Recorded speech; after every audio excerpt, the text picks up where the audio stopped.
Dear honorable guests, fellow advocates for human rights, ladies and gentlemen, so far, I've been quite surprised to see that, despite many international NGOs that defend women's rights coming to Vietnam every year to discuss and collaborate with the Vietnam Women's Union to battle against issues such as domestic violence, trafficking of women and children, sex slavery, etc. The infringement on the rights of women continues, with the situation deteriorating day by day. The Vietnamese government will set human traffickers, deceiving Vietnamese workers into accepting highly abusive and exploitative overseas work contracts. And when actual and cruel labor exploitation takes place, the government simply turns a blind eye. Cases of human trafficking for sexual slavery are similar. Although victims have turned to the Vietnamese embassies in the host countries, they are not helped. In fact, a Vietnamese embassy even helped the brothel owners recapture the victims. Ironically, while the government continues to claim to protect women, women continue to be trampled upon. Simply said, most international NGOs do not have deep insight into the nature and operating structure of the political system in Vietnam. Here, the legal and police systems are tools used to spread distance, not to protect victims of oppression. Even when crimes take place in this country, only money and relationships with influential people decide verdicts of trials, not evidence from the scenes or principles of justice. Vietnam Women's Union is a larger umbrella organization called the Vietnam Fatherland Front, which is a tool of Vietnam Communist Party to control society and assemble all civic activities within the sight of dictatorial political power. That is indeed a sophisticated way to cunningly eradicate civil societies. As such, there is a facade through the eyes of international NGOs. The Vietnam Women's Union is a social organization representing women's rights, but in fact, it has the same organizational structure as the state agency with Communist Party cells from national to local levels. Actually, Communist Party policy are better understood by members of this organization than women's rights. Although Vietnam was elected to the UN Human Rights Council in late 2013, to experienced observers, this situation is not different from the committee in 2003, when Libya, under Gaddafi's dictatorship, was elected as the chair of the UN Human Rights Commission. The arrest of Ms. Bùi Thị Minh Hằng and two other people, and the continuous oppression directed at Mr. Nguyễn Bắc Truyện and the family of Mr. Huỳnh Ngọc Tuấn are evidences the grim image of the situation of human rights in Vietnam. Currently, Vietnam has big hole in civil society. Groups of human rights activists and dissidents are forming in Vietnam with the prospect of filling that empty space, and with the goal of setting a firm foundation for a democracy. Under a reality in which human rights are continually trampled upon, with human rights activists still targets of retaliatory acts of violence by the hands of dictatorship, and with Vietnamese women remaining at the most vulnerable demographic, Vietnamese Women for Human Rights were established on November 25, 2013. As one of the founders of this association, and as a blogger who had observed the ruling system and the human rights situation in Vietnam, I am aware of the need for the existence of such an association. And if Vietnamese Women for Human Rights is successful, even in the face of the increasingly brutal crackdown from the authorities, we will be achieving what the Vietnam Women's Union claims to do, but has never done and will never do. Truly representing and defending the rights of all Vietnamese women.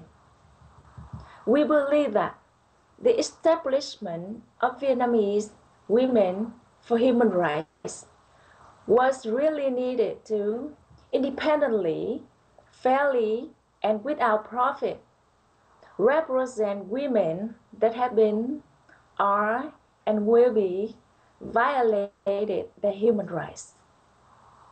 All of our activities are carried out with the goals to connect with and help disadvantaged women who are vulnerable to violation of human rights, speak up for and take practical action to protect women who have had their fundamental human rights and dignity infringed upon. Share knowledge to improve Vietnamese women's understanding of their human rights and of the role of women in a society that respects women and human rights. To us, there is nothing more important than raising awareness of each individual in society about human dignity and human rights. Because we think that it is only when people know of these values do they become determined to protect them. Making sure that news about human rights violations will not be plucked out. Neglect and lack of sunshine in this matter make them worse. And creating a trustworthy civic space for Vietnamese women, thereby contributing to promote a society that is democratic, that follows the rule of law, and that respects human rights. Vietnamese Women for Human Rights is committed from the onset as an apolitical civil society organization, committed to contribute its role in the endeavor to construct a Vietnamese society that respects human rights and is an integral part of the movement to protect women's rights around the world. We have several great things going for us. First, all over the world, women's rights now have captured popular attention, and become one of the highest priorities.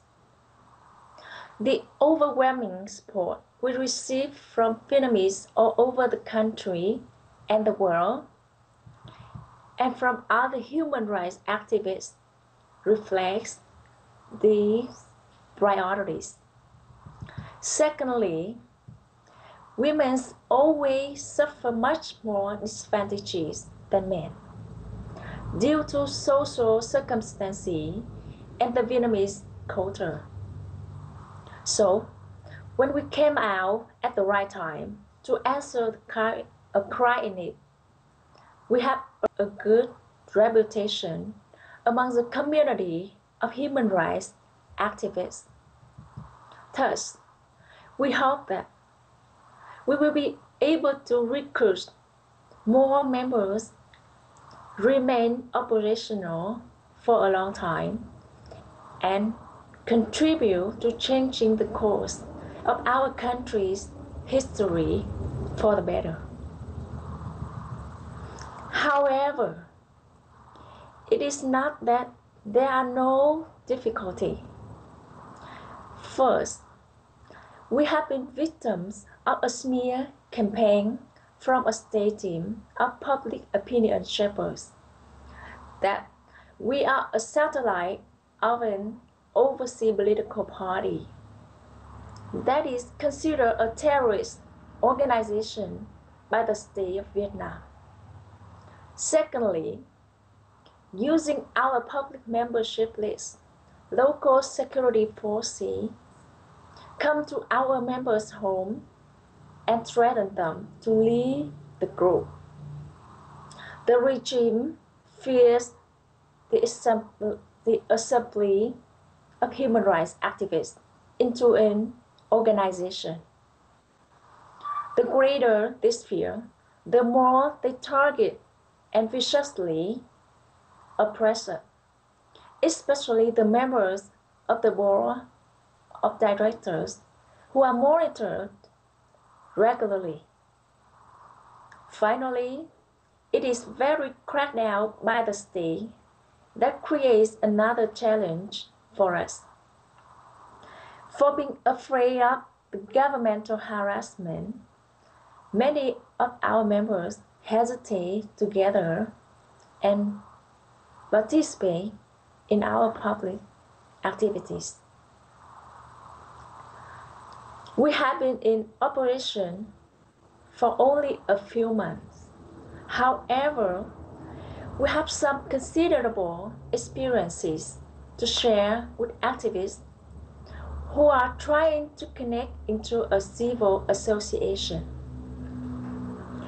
In my opinion, the most important thing that an activist group should have is a good nucleus. That is, leading members of the group must work closely together to form the core of the group, and this core must be effective, having organization knowledge, maintaining relationships with the media and other groups, and possessing the willingness to work together in a spirit of personal responsibility. On behalf of the group, Vietnamese Women for Human Rights, I have been extremely honored to share my thoughts with you today. Your support since our inception and in the future will definitely help us fulfill our commitments as best as possible. Thank you so much for your attention. Thank you.